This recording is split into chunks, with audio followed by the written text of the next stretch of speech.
तो आज मैं बात करने वाली हूं 2024 में रिलीज हुई एक साउथ कोरियन सीरीज की जिसका नाम है द बीटेड।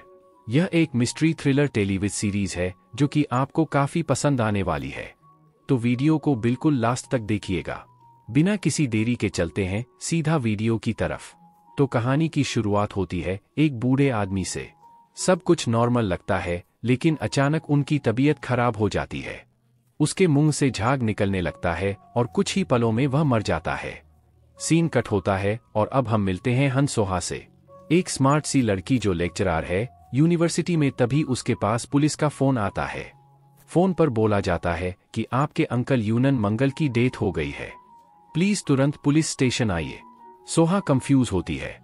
वो क्लियरली कहती है कि मैं उन्हें जानती तक नहीं, ना कभी हमारा कोई रिश्ता रहा था, तो मैं क्यों ही आऊं। पर पुलिस वाले कहते हैं उनका और कोई रिश्तेदार नहीं है, सिर्फ आप ही हैं, तो आपको आना होगा। इधर पुलिस जब अंकल के डेथ की इन्वेस्टिगेशन करती है तो उनके बगल में से एक शराब की बोतल मिलती है जिसमें मिला होता है थैलियम, जो कि एक स्लो पॉइजन है जो धीरे धीरे मार देता है इंसान को। अब केस में एंट्री होती है इंस्पेक्टर संगजुन की। वह अंकल के बंद घर का इन्वेस्टिगेशन करता है। तभी एक ओल्ड लेडी आती है, पड़ोस वाली। वो पूछती है कि आप यहाँ पर क्या कर रहे हैं। इंस्पेक्टर उससे पूछता है कि यहाँ पर कोई और रहता है क्या। लेडी कहती है मंगल का एक बड़ा भाई था पर वो पागल था और शायद अब जिंदा नहीं है। सीन शिफ्ट होता है। यूनन सोहा अपने हस्बैंड के साथ पुलिस स्टेशन आती है। वो क्लियरली बोलती है कि मैं इस डेड बॉडी से कोई लेना देना नहीं रखना चाहती। पर तभी पुलिस वाले कैजुअली बोलते हैं कि ठीक है, जाइए, जो प्रॉपर्टी उनसे मिली है वह हम ट्रस्ट को दे देंगे। प्रॉपर्टी यह सुनते ही सोहा रुक जाती है। वह पूछती है कि क्या मिला है हमें। पुलिस बोलती है कि एक कब्रिस्तान और मार्केट में उसकी वैल्यू काफी हाई है। सोहा अब मान जाती है और बॉडी ले जाने के लिए रेडी हो जाती है। जैसे ही वह स्टेशन से बाहर निकलती है एक आदमी उससे मिलता है, गांव का मुखिया। वो कहता है कि आपके अंकल हमारे गांव में अच्छे इंसान थे, उनका अंतिम संस्कार हम सब मिलकर करना चाहते हैं। सोहा एग्री कर देती है। फ्यूनल जब होता है तो एक अजीब बात होती है। गांव वाले उदास होने की बजाय खुश दिखते हैं। इंस्पेक्टर संगचुन भी नोटिस करता है कि कुछ तो गड़बड़ है। तभी एक लड़का आता है और सोहा पे अटैक करता है। वो चिल्लाता है। वो उससे कहता है कि मैं आपका छोटा भाई हूं, इस कब्रिस्तान पर मेरा भी हक है। पुलिस उसे पकड़ लेती है और पता चलता है कि उसका नाम है योंगो। वह सोहा का सौतेला भाई है, उसके पिता की दूसरी शादी से। अब कब्रिस्तान पे दो लोग क्लेम कर रहे हैं, सोहा और योंगो। सोहा पुलिस से कहती है कि इसे अरेस्ट करो, मुझे इससे डेंजर है। लेकिन पुलिस कहती है कि अरेस्ट नहीं कर सकते बिना किसी सबूत के, बस वार्निंग देकर वह उसे छोड़ रहे हैं। फिर गांव का मुखिया सोहा को एक बिल्डर से मिलवाता है जो कब्रिस्तान खरीदना चाहता है। वो सोहा को अपना विजिटिंग कार्ड देता है और कहता है सोचिए और बताइए बेचना है या नहीं। रात होती है। सोहा अपने हस्बैंड से बात करती है कि उसके प्रोफेसर किम का बर्थडे है और उसे उम्मीद थी कि किम सर उसका नाम रेगुलर प्रोफेसर बनने के लिए रिकमेंड करेंगे उसके प्रमोशन के लिए। पर उसे पता चलता है कि किम सर ने तो किसी और लड़की को ही रिकमेंड किया है। सोहा का दिल टूट जाता है। दूसरी तरफ इंस्पेक्टर संगचुन अपने सीनियर को रिपोर्ट करता है, लेकिन दोनों के बीच में एक पुराना झगड़ा है। पहले वह अच्छे दोस्त थे लेकिन अब बात तक नहीं करते। आखिर में इंस्पेक्टर संगचन एक पुरानी खाली बिल्डिंग में चला जाता है जो मिंगेल के गांव में पड़ी है। उसे कुछ सस्पिशियस लगता है। इंस्पेक्टर संगचुन जब उस पुरानी बिल्डिंग में जाते हैं तो उन्हें वहां पर गोल्फ कोर्स के पोस्टर्स पड़े मिलते हैं। जैसे ही वह और अंदर जाते हैं एक जगह पे उन्हें बहुत सारा थैलियम पड़ा हुआ मिलता है। अब आपको याद ही होगा कि मंगल के डेथ शराब में मिले थैलियम की वजह से ही हुई थी। यह सब देखकर चीफ तुरंत एक इमरजेंसी मीटिंग बुलवाते हैं और सबके सामने पूरा सच रख देते हैं। दरअसल बात यह है कि मंगल के गांव के पास एक पहाड़ी एरिया में जो कंस्ट्रक्शन वहां पर गोल्फ कोर्स बनाना चाहता था, जिनकी भी जमीन वहां पर थी, सबने अच्छे पैसे लेकर अपनी लैंड बेच दी। सिर्फ एक आदमी ने जमीन नहीं बेची और वो था यूनन मंगल। उसका कब्रिस्तान उसी पहाड़ी पर था और बिना उस लैंड के गोल्फ कोर्स का प्रोजेक्ट रुक गया। इस वजह से गांव वाले भी मंगल से नाराज हो गए थे। उन्हें लगता था कि अगर प्रोजेक्ट होता तो गांव का डेवलपमेंट होता। इसलिए जब मंगल की डेथ हुई तो लोग सैड होने की बजाय खुश दिख रहे थे। चीफ बताता है कि उस पहाड़ी पर एक बड़ी बिल्डिंग भी बनी हुई है। शायद फ्यूचर मॉल या कमर्शियल यूज के लिए। पर जब गोल्फ कोर्स ही नहीं बना तो वह बिल्डिंग भी खाली पड़ गई। और शॉकिंगली उस बिल्डिंग का ओनर कोई और नहीं बल्कि काऊ का मुखिया था। और इसी बिल्डिंग से इंस्पेक्टर को थैलियम मिला था। मतलब मुखिया ने ही मंगिल के ड्रिंक में पॉइजन मिलाया था। और जब पुलिस ने और इन्वेस्टिगेशन की तो पता चला कि यह सब आइडिया जो कंस्ट्रक्शन में काम करने वाले एक आदमी ने दिया था। पुलिस दोनों को अरेस्ट कर लेती है। यानी यूनन मंगिल के मर्डर के पीछे यह दोनों लोग रिस्पांसिबल थे, मुखिया और जो कंस्ट्रक्शन का वह आदमी। सीन अब कट होता है। हम वापस देखते हैं यूनन सोहा को, जो अपने हस्बैंड के साथ प्रोफेसर किम के बर्थडे पार्टी से वापस आ रही होती है। वो लेडी दिल से दुखी होती है क्योंकि उसे प्रमोशन नहीं मिला और किसी और को प्रोफेसर बनने का चांस मिल गया। पर इस वक्त उसका हस्बैंड उसे सपोर्ट करने के मां हमेशा एक कॉन्ट्रैक्ट लेक्चरर ही बनकर रह जाओगी। यह बात सोहा को चूक जाती है। दोनों के बीच में झगड़ा हो जाता है और गुस्से में सोहा उसे रात के अंधेरे में ही अकेले छोड़ के खुद घर निकल जाती है। सीन शिफ्ट होता है। उसका हस्बैंड रात के अंधेरे में एक सोने से रोड पर अकेला चल रहा होता है। तभी उसे लगता है कि कोई उसके पीछे है। वो जैसे ही पलट के देखता है, किसी ने उस पर गन तान दी होती है। एक गोली चलने की आवाज सुनाई देती है। सीन कट हो जाता है। अगले सुबह एक आदमी को एक बर्फ से जमे हुए रिवर के पास डेड बॉडी मिलती है और वह कोई और नहीं सोहा के पति की बॉडी थी। पुलिस यहाँ पे सोहा को स्टेशन बुलाती है और कहती है कि आपके पति का कल रात को मर्डर हुआ, उन्हें गोली मारी गई थी। सोहा शॉक में चली जाती है। एक पुलिस ऑफिसर पूछता है कि कल तो आप दोनों पार्टी में थे, तो आपके हस्बैंड आधी रात को अकेली रोड पर क्या कर रहे थे? सोहा बताती है कि हमारे बीच झगड़ा हो गया था तो मैं उन्हें रास्ते में ही उतार कर वहां से गाड़ी लेकर घर चली गई थी। फिर वह पुलिस से कहती है कि आप मुझ पर शक तो नहीं कर रहे हो, आपने मेरे सौतेले भाई से पूछताछ की? पुलिस कहती है कि हाँ, उससे पूछताछ बजाय ताने मारने लगता है कि तुम कभी प्रोफेसर बन ही नहीं पाओगी, तू हुई है। पर उस वक्त तो वह किसी और जगह पर था, यह कंफर्म हो चुका है। सोहा कुछ नहीं कहती और चुपचाप स्टेशन से चली जाती है। वह अपने पति के लिए एक शोक सब ऑर्गेनाइज करती है। वहां एक आदमी आता है, एक प्राइवेट डिटेक्टिव। उसने सोहा के लिए काम किया था। एक्चुअली सोहा को अपने हस्बैंड पर डाउट था, इसलिए उसने यह डिटेक्टिव हायर किया था और उस डिटेक्टिव ने कंफर्म किया था कि उसका हस्बैंड किसी और लड़की के साथ अफेयर में है। फिर डिटेक्टिव सोहा से कहता है कि मेरे एक दोस्त के पास सिटी के बीच में एक बड़ी बिल्डिंग है, वो उसे बेचना चाहते हैं क्योंकि उनकी बेटी की शादी है और वह दामाद के लिए क्लिनिक खोलना चाहते हैं। आप उससे मिल लीजिए, वैसे भी आप उस कब्रिस्तान का क्या ही करेंगी। सोहा एग्री कर जाती है उस आदमी से मिलने के लिए। तभी पुलिस को क्राइम स्पॉट से एक बुलेट शेल खाली गोली का कवर मिलता है जिसके ऊपर मैन्युफैक्चरिंग डेट लिखी होती है और यहीं से इन्वेस्टिगेशन का अगला क्लू मिलता है। उससे पुलिस को समझ आ जाता है कि यह गन काफी पुरानी होगी और तभी एक पॉसिबिलिटी पुलिस के सामने खुलती है कि क्या वो गन सोहा के पिता की थी। इसी बीच सोहा जाती है उस बिल्डिंग के ओनर से मिलने जिससे वह नई जिंदगी की शुरुआत करने का सोच रही होती है। बिल्डिंग का मालिक बड़ा ही शांत और समझदार दिखता है। वो सोहा से कहता है कि मैं चाहता हूं कि यह बिल्डिंग किसी रिस्पांसिबल और पढ़े लिखे इंसान के पास हो। आप परफेक्ट हैं, प्लीज इसे जल्दी ले लीजिए। सोहा थोड़ा रुक कर कहती है कि दरअसल मेरी लाइफ अभी थोड़ी मेसी है। मेरा एक सौतेला भाई है योंगो, वो कब्रिस्तान की विरासत में हिस्सा मांग रहा है। पहले यह मैटर सॉल्व हो जाए, फिर मैं इस बिल्डिंग के बारे में सोचूंगी।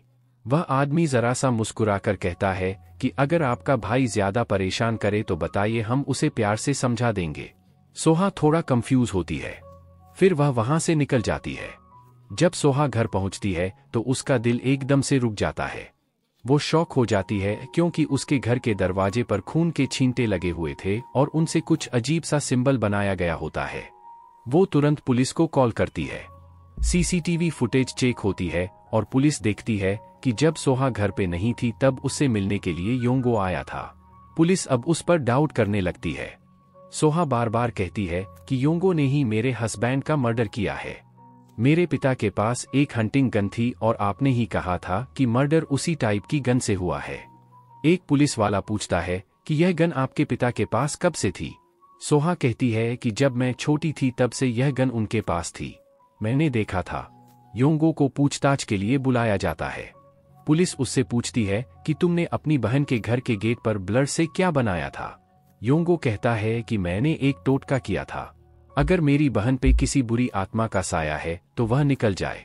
पुलिस पूछती है कि और वो खून। योंगो बताता है कि वह तो एक मुर्गे का था, ह्यूमन ब्लड नहीं था। मैं तांत्रिक नहीं हूं, लेकिन एक बाबा के साथ काम किया है कुछ साल, वहीं से सीखा है यह सब। फिर पुलिस उससे पूछती है क्या उसके पास वो गन है जो उसके पिता के पास थी। हंगो चुप रहता है और कहता है कि मुझे उसके बारे में कुछ नहीं पता।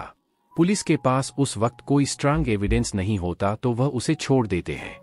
वापस सोहा मिलती है अपने प्राइवेट डिटेक्टिव से और वो कहती है कि मुझे 100% यकीन है कि योंगो ने ही मेरे पति का खून किया है, पर पुलिस कुछ नहीं कर रही और आप ही अब कुछ कर सकते हैं। डिटेक्टिव कहता है कि अगर गन उसके पास है तो वही सबसे बड़ा सबूत होगा। मैं उसके घर जाकर के ढूंढता हूँ। अब रात हो जाती है और डिटेक्टिव चुपके से योंगो के घर में घुस जाता है। तलाशी के दौरान उसे कुछ कपड़े मिलते हैं जिन पे खून के दाग होते हैं। वो तुरंत उनकी फोटो ले लेता है। फिर एक फोटो एल्बम मिलता है, उसमें से एक पुरानी फोटो निकाल करके वह अपने पास रख लेता है। पर हमें दिखाया नहीं जाता कि उस फोटो में क्या था। जैसे ही वह घर से निकलता है और अपनी कार के पास पहुंचता है, एक गोली चलती है, लेकिन वो बच जाता है। वो भागता है पर दूसरी गोली उसके पैर पर लग जाती है और वह गिर जाता है और तब किलर उसके पास आता है। बिना कुछ कहे वह उसके सिर पर गोली मार देता है। डिटेक्टिव की वहीं पर मौत हो जाती है। किलर उसकी लाश को घसीटता है और कार की डिग्गी में डाल देता है और कार लेके वहां से चला जाता है। फिर हम सोहा को देखते हैं।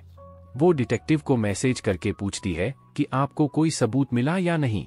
तो सामने से रिप्लाई आता है कि हाँ मुझे कुछ मिला है, पर मैं तुम्हें मैसेज में यह सब नहीं बता सकता। तुम एक काम करो, मैं तुम्हें एक एड्रेस भेज रहा हूँ, तुम वहां पर आ जाओ, हम मिलके बात करेंगे। तो डिटेक्टिव तो यहाँ पर मर चुका है, यानी कि यह सोहा को मैसेज करने वाला खुद वो खूनी ही है। फिर हम देखते हैं कि सोहा तुरंत गाड़ी लेके उस एड्रेस की तरफ निकल पड़ती है और दूसरी तरफ योंगो भी कार लेकर घर से निकल जाता है। दरअसल एक पुलिस वाला योंगो के ऊपर नजर रख रहा था। वो उसका पीछा करने लगता है और हम देखते हैं कि योंगो सोहा के पास जाता है और उसे उसकी गाड़ी को रोकने के लिए कहता है, पर सोहा अपनी गाड़ी को नहीं रोकती। योंगो उसकी कार सोहा की कार के सामने ले आता है। फिर मजबूरन उसको गाड़ी रोकनी पड़ती है और योंगो गाड़ी से उतर के सोहा के पास जाता है और चिल्ला चिल्ला के कहता है कि प्लीज तुम उस कब्रिस्तान को छोड़ दो, वह सिर्फ मेरा है। अगर तुम उस कब्रिस्तान के पीछे पड़ोगी तो तुम्हारी जान जा सकती है। तभी वहां पे पुलिस वाला आ जाता है जो उसका पीछा कर रहा था। फिर वो उसे पकड़ के पुलिस स्टेशन ले जाता है। डिटेक्टिव ने जो एड्रेस दिया था उस एड्रेस को वेरीफाई करने के लिए पुलिस वाला वहां पे जाता है तो उसे वहां पे उस डिटेक्टिव की जली हुई लाश मिलती है। फिर पुलिस जब सोहा को इसके बारे में बताती है तो यह सुन के उसे बहुत बुरा लगता है, क्योंकि उसी ने डिटेक्टिव को सबूत लाने के लिए भेजा था। फिर पुलिस वाला सोहा को कहता है कि आपने डिटेक्टिव हायर क्यों किया, हम तो इन्वेस्टिगेशन कर रहे हैं ना। सोहा कहती है कि आप तो योंगो को अरेस्ट ही नहीं कर रहे हैं, आपको तो उसके खिलाफ कोई सबूत ही नहीं मिल रहे, बस उसी सबूत को ढूंढने के लिए मैंने उसे हायर किया था। दूसरी तरफ पुलिस चीफ योंगो से पूछते हैं कि तुम अपनी बहन के पीछे क्यों पड़े हो, तो वह कहता है कि मुझे लगता है कि मेरी बहन खतरे में है, वह कब्रिस्तान मेरी बहन की एनर्जी को खींच रहा है। फिर चीफ कहते हैं कि मुझे पता है कि यह सारे खून तुमने ही किए हैं, पता उस बंदूक को कहाँ छुपा कर रखा है, बस एक कब्रिस्तान के लिए कितने और लोगों को मरना पड़ेगा। तो योंगो कहता है कि मैंने किसी को नहीं मारा है। अब तो चीफ को भी यह शक होने लगता है कि यह सारे खून इसी ने किए हैं। फिर वह सबूत की तलाश में योंगो के घर जाता है और अच्छे से तलाशी लेता है। उसे वो गन चाहिए थी जिससे वह सबको मार रहा है, पर बहुत अच्छे से तलाशी लेने के बाद भी उसे वहां पे ऐसा कुछ नहीं मिलता जिससे वह योंगो को खूनी साबित कर सके। फिर योंगो के खिलाफ कोई भी सबूत ना मिलने के कारण मजबूरन उसे छोड़ना पड़ता है और हम देखते हैं कि एक रात योंगो अपनी कार से कहीं पर जा रहा होता है। तभी अचानक से कुछ लोग आते हैं और उसे किडनैप करके अपने साथ ले जाते हैं। अब एक बंदा योंगो को कहता है कि इस कागज पर बस एक साइन कर दो, फिर हम तुम्हें जाने देंगे, और हाँ उस कब्रिस्तान को अपने दिमाग से निकाल दो। फिर हम एक फ्लैशबैक में देखते हैं जब पुलिस फिर से यंगो को छोड़ देती है तो सुहा उस बिल्डिंग के मालिक से मिलने गई थी और वह उनसे कहती है कि यह मामला कुछ ज्यादा ही लंबा चल रहा है। पुलिस को यंगो के खिलाफ कोई भी सबूत नहीं मिलना है और ऐसे में मेरे सौतेले भाई के साथ उस कब्रिस्तान को लेके जो डिस्ट्रीब्यूट चल रहा है वह और लंबा चलेगा, तो मुझे नहीं लगता कि मैं आपकी यह बिल्डिंग को खरीद पाऊंगी। पर तभी बिल्डिंग का मालिक कहता है कि अगर आप मुझे कहेंगे तो मैं उसे डरा धमका के पूरा का पूरा कब्रिस्तान आपके नाम पर करा सकता हूँ। दरअसल सोहा यंगो से बहुत तंग आ चुकी थी, इसलिए वो उसकी बात पर राजी हो जाती है। फिर हम प्रेजेंट में देखते हैं कि जब यंगो को साइन करने के लिए कहा जाता है तो वह मना कर देता है और उल्टा उन गुंडों के साथ वो हाथापाई करता है और यहाँ से बच के भागने के लिए खिड़की से कूद जाता है और नीचे एक कार के ऊपर गिरता है। वो बहुत ही घायल हो जाता है और हम देखते हैं कि नीचे उस बिल्डिंग का मालिक खड़ा हुआ होता है। यंग वो उससे मदद मांगता है पर वह उसकी मदद नहीं करता, तो वह समझ जाता है कि यह भी उनके साथ मिला हुआ है। फिर वह बिल्डिंग का मालिक सोहा को कॉल करता है और कहता है कि प्लान में थोड़ा सा चेंज है। यह आपके सौतेले भाई की हालत अभी बुरी है और उसने मेरा चेहरा देख लिया है। अब तो मुझे उसे ठिकाने लगाना ही पड़ेगा। आप टेंशन मत लीजिए, मैं सब कुछ संभाल लूंगा। यह सुनने के बाद सोहा डर जाती है। वो उसको जान से नहीं मारना चाहती थी, फोन ऐसा करने से मना करती है, लेकिन वो लोग उसकी बात नहीं सुनते और कॉल कट कर देते हैं। दूसरी तरफ हम संगचन को देखते हैं जो कि पुलिस चीफ से कहते हैं कि सर मुझे लग रहा है जरूर ये सभी मर्डर्स का लिंक उस कब्रिस्तान से जुड़ा हुआ है, क्योंकि मंगेल की मौत के बाद ही यह सभी मर्डर्स होना शुरू हुए हैं।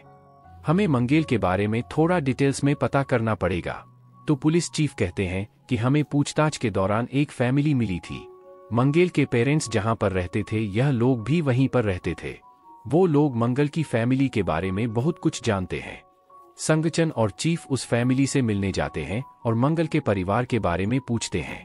तो वह बताते हैं कि मंगल का एक बड़ा भाई था और एक छोटी बहन थी, पर बड़ा भाई अपनी बहन को बहुत ज्यादा प्यार करता था। जो भी उसकी बहन को चिढ़ाता था वह उसे बहुत मारता था।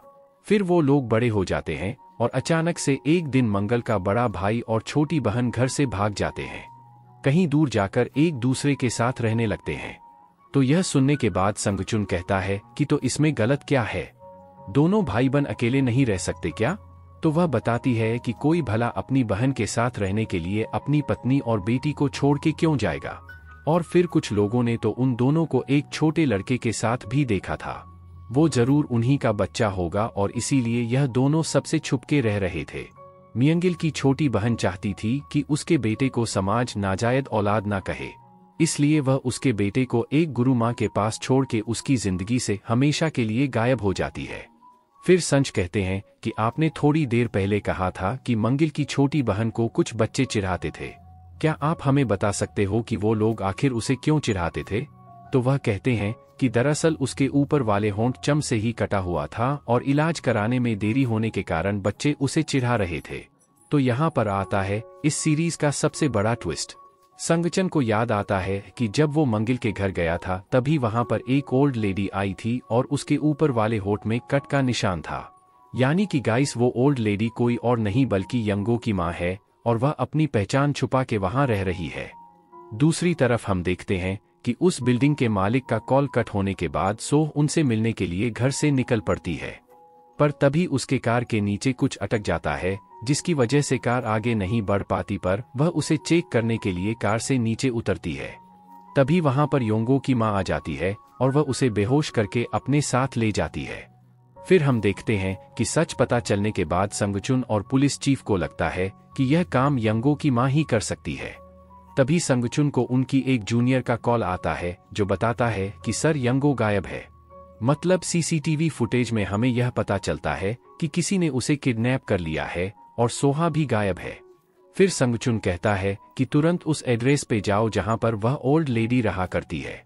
फिर पुलिस वाले उस एड्रेस में पहुंच जाते हैं और उस एरिया का अच्छे से तलाशी भी लेते हैं, पर यंगो की मां और सोहा वहां पर नहीं होती। और दूसरी तरफ हम देखते हैं कि यंगो की मां सोहा को किडनैप करके एक गुफा जैसी जगह पर ले गई होती है। जब सोहा होश में आती है तो यंगो की मां उसे अपना परिचय देती है। वह कहती है कि मैं यंगो की मां हूं और तुम्हारी बुआ भी। यह सुनने के बाद सोहा शॉक हो जाती है। फिर वह कहती है कि बचपन में यंगो से मैं दूर रही ताकि उसे कोई नाजायज ना कहे। अगर उसे यह कब्रिस्तान मिल जाता तो समाज में उसे एक नया परिचय मिल जाता। मैंने तो इस चीज के लिए मंगुल को भी मना लिया था, पर इससे पहले कि वह कब्रिस्तान को मेरे बेटे के नाम पर कर पाते वह मर गए। फिर तुम आ जाती हो और कब्रिस्तान मेरे बेटे को मिलना चाहिए था, उसमें हिस्सा मांगने लग जाती हो। यह सब देखकर मुझे गुस्सा आ गया, इसलिए मैंने तुम्हारे पति और डिटेक्टिव को मार डाला, क्योंकि मैं किसी भी तरीके से यह कब्रिस्तान को मेरे बेटे से अलग नहीं होने दूंगी। इसके लिए मुझे जितने भी लोगों को मारना पड़ेगा मैं सबको मार दूंगी। अब हम एक फ्लैशबैक में देखते हैं कि डिटेक्टिव जिस फोटो को एल्बम से निकाल के अपने पास रख रहा था, दरअसल उस फोटो में यंग हो अपने मॉम डैड के साथ होता है, और अगर वह फोटो डिटेक्टिव सोहा को दिखा देता तो यह सच सबके सामने आ जाता कि यंगो के माता पिता सखी भाई बहन हैं। इसलिए डिटेक्टिव को मारने के बाद यंगो की मां उस फोटो को अपने पास रख लेती है और फिर यंगो की मां सोहा को मारने के लिए गन उठाती है। वो उसे बस मारने ही वाली होती है। तभी सोहा कहती है कि अगर तुम मुझे मार दोगी तो तुम्हारा बेटा भी मर जाएगा। दरअसल उसकी जान अभी खतरे में है। फिर सोहा उससे डिटेल में बताती है कि कैसे बिल्डिंग का मालिक उसे किडनैप करके ले गया है। यह सुनने के बाद यंगो की मां टेंशन में आ जाती है और फिर हम देखते हैं कि यंगो की मां सोहा से कहती है कि मेरी बेटी को उस बिल्डिंग के मालिक के चंगुल से बाहर निकालो। फिर हम देखते हैं कि सोहा उन्हें कॉल करती है। वो यंगो को छोड़ देने के लिए कहती है, पर वह मना करते हैं। लेकिन सोहान उनसे कहती है कि अगर तुम उसे नहीं छोड़ोगे तो मैं पुलिस में तुम्हारे खिलाफ कंप्लेन करूंगी। वो कहता है कि अरे मैम, आप इस बात को क्यों बढ़ा रहे हो, आप हाँ आ जाओ, हम दोनों आमने सामने बैठ के बात करते हैं। फिर वह बिल्डिंग का मालिक उसको एड्रेस भेजता है। उस बिल्डिंग का मालिक यंगो को एक भट्टी में ले आया था। वो उसे भट्टी में जलाने के लिए लाया है। फिर हम देखते हैं कि संगचुन सोहा को कॉल करते हैं, पर उसका मोबाइल यंगो की मां के पास होता है तो वह कॉल पिक नहीं करती। फिर संगचुन सोहा के मोबाइल को ट्रेस करने के लिए कहते हैं। दूसरी तरफ हम देखते हैं कि सोहा और योंगो की मां उस एड्रेस पर पहुंच जाते हैं। योंगो की मां सोहा को गाड़ी से बाहर निकालती है और फिर अपनी बंदूक से सोहा के सर पर मारती है, जिसकी वजह से सोहा यहीं पर बेहोश हो जाती है और फिर यंगो की मां साइड में छुप जाती है। कुछ गुंडे सोहा को बेहोशी की हालत में देखते हैं और उसे अपने साथ अंदर ले जाते हैं। सोहा को इस हालत में देख के बिल्डिंग का मालिक कहता है कि निकम्मो, अगर यह इस हालत में है तो यहाँ पर यह कैसे पहुंची? जरूर इसके साथ और कोई भी यहाँ पर आया है। तभी हम देखते हैं कि यंगो की मां अपने गन से कुछ गुंडों को मार देती है, पर लास्ट में वह पकड़ी जाती है। फिर हम देखते हैं कि सोहा और यंगो को भट्टी के अंदर डाल के बाहर से वह बंद कर देते हैं और भट्टी का टेम्परेचर बढ़ा देते हैं। फिर सोहा के मोबाइल को ट्रेस करते हुए संगचुन और बाकी पुलिस यहाँ पर पहुंच जाते हैं। पुलिस को देख के सभी लोग यहाँ से भागने लगते हैं। हड़बड़ाहट में चारों तरफ आग लग जाती है, पर यंगो की मां उसे छोड़ के नहीं जाती। उसके बेटे को जिस भट्टी में बंद किया गया है वह उसकी दीवार तोड़ने की कोशिश करती है और लास्ट में वह कामयाब हो जाती है। फिर सोहा वहां से बाहर निकल जाती है और यंगो की हालत बहुत बुरी थी, इसलिए सोहा उनकी मदद करती है और उसे बाहर लेकर आती है।